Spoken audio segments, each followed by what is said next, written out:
All right, so today's topic is mass movement.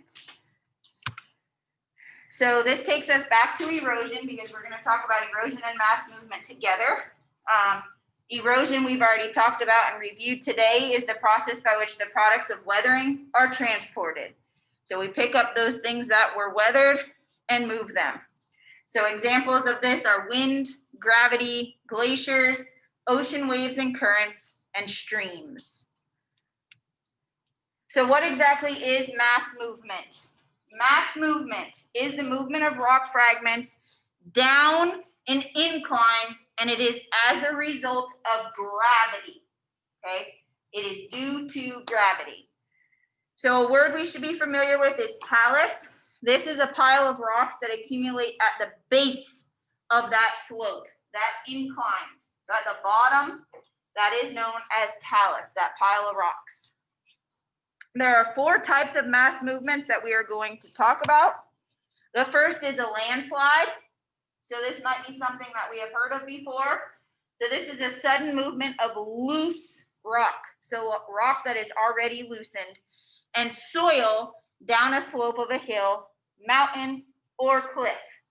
So this is typically caused by heavy rainfall, spring thaws, okay? So after the winter months and things start to thaw, volcanic eruptions, as well as earthquakes.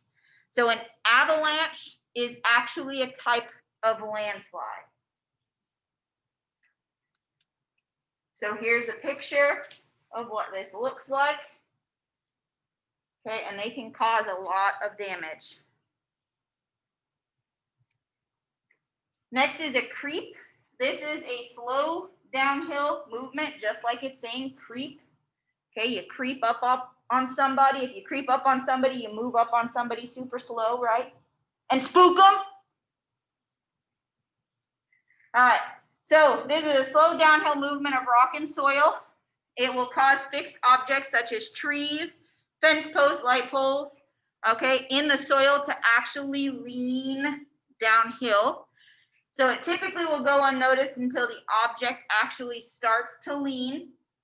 And this is caused by things like excess water in the soil, plant roots, animals that burrow under the ground, and alternating freezing, thawing.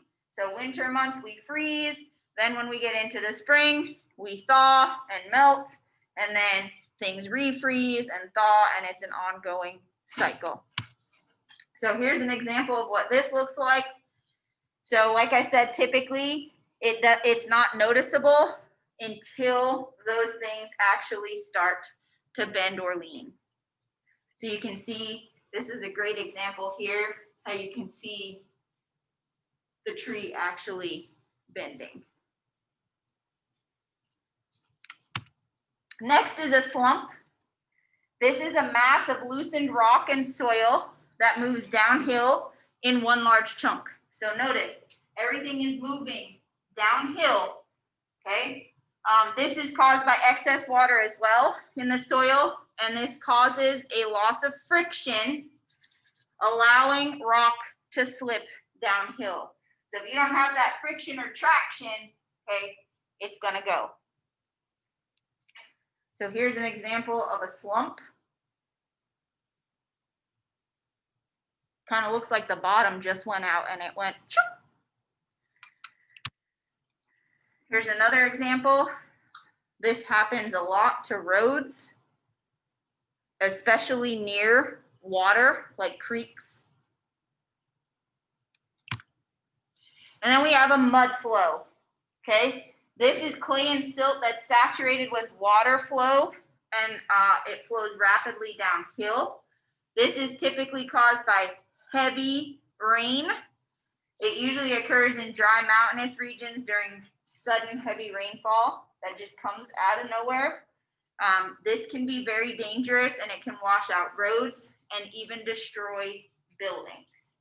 Okay, so the other ones can definitely wreak havoc too, but this one is especially dangerous. So here's an example of what this can look like. You can see the mud just flowing down. And think of like that thick mud almost like quicksand, right? And quicksand will do what? What's quicksand do?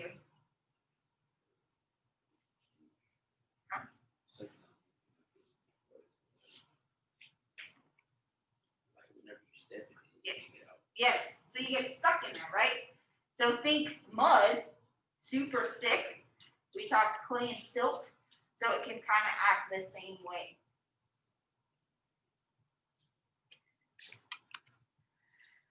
And then we have what is known as stabilization. Okay, key word in there, stable. So in mountainous areas where mass movements are potentially possible, steps are needed to prevent death and damage to property. Okay, so some of these methods include concrete retaining walls, which I know I've talked about a retaining wall in here before. That was that word we couldn't come up with the one day. Okay, retaining bolts, all working in a similar way. Drainage pipes to reroute water, grading the slope. Okay, so if we don't want it to be a steep incline, so if it's at a different incline, okay, that can definitely change the way something flows down. And last, explosives can be used. So these are ways to help prevent death and damage to property.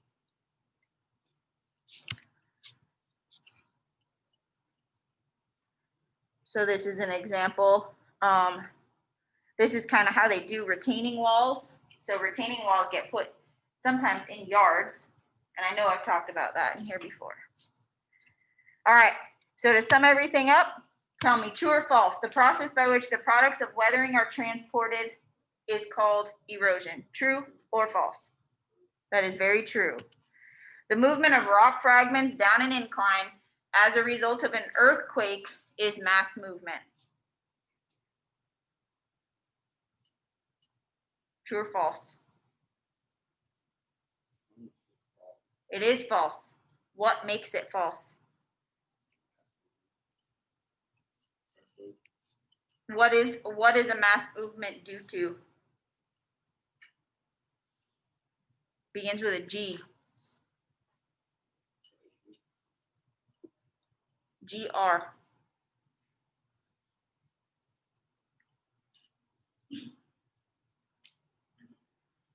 Gravity. Gravity, gravity. Okay, and last, landslide is the sudden movement of loose rock and soil down a slope of a hill, mountain, or cliff. True or false? That is true. Okay, so very true, very false, because we need to substitute earthquake with gravity. And then the last one is also very true.